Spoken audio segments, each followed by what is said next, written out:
സമ്പൂർണ്ണ രാമായണ പാരായണത്തിന് തുല്യം ഈ ജപം. ഒറ്റ ശ്ലോകത്തിൽ രാമായണ കഥ പൂർണ്ണമായും പറയുന്നതാണ് ഏകശ്ലോക രാമായണം.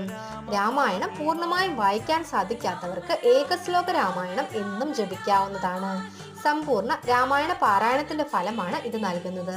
രാമായണം എന്നത് രാമന്റെ അയനമാണ്. അയനം എന്നാൽ യാത്ര. ഒരിക്കൽ ഭരതൻ ഹനുമാനോട് രാമരാവണ യുദ്ധം കണ്ടിട്ടില്ല എന്ന് പറഞ്ഞു. ഹനുമാൻ ഒറ്റ ശ്ലോകത്തിൽ രാമന്റെ വനവാസം തൊട്ട് രാവണ നിഗ്രഹം വരെ വിവരിക്കുന്നതാണ് ഈ ശ്ലോകത്തിലുള്ളത്. ഈ ശ്ലോകം മനഃപ്പാഠമാക്കി ജപിക്കാവുന്നതാണ്. ദുഃഖങ്ങളും ദുരിതങ്ങളും മാറ്റി മോക്ഷപ്രാപ്തി ലഭിക്കാൻ രാമായണ പാരായണം കൊണ്ട് കഴിയും. ഇതേ ഫലസ്ഥിതിയാണ് ഈ ശ്ലോകം വായിക്കുന്നതിലൂടെ നമുക്ക് ലഭിക്കുന്നത്. ഇത് എന്നും ജപിക്കാവുന്നതാണ്. പൂർവം രാമ തപോവനാധിഗമനം ഹത്വാമൃഗം കാഞ്ചനം വൈദേഹീഹരണം ജടായു മരണം സുഗ്രീവ സംഭാഷണം ബാലി നിഗ്രഹണം സമുദ്രതരണം ലങ്കാപുരി ദാഹനം പശ്ചാത് രാവണ കുംഭകർണ ഹനനം ഏതന്തി രാമായണം.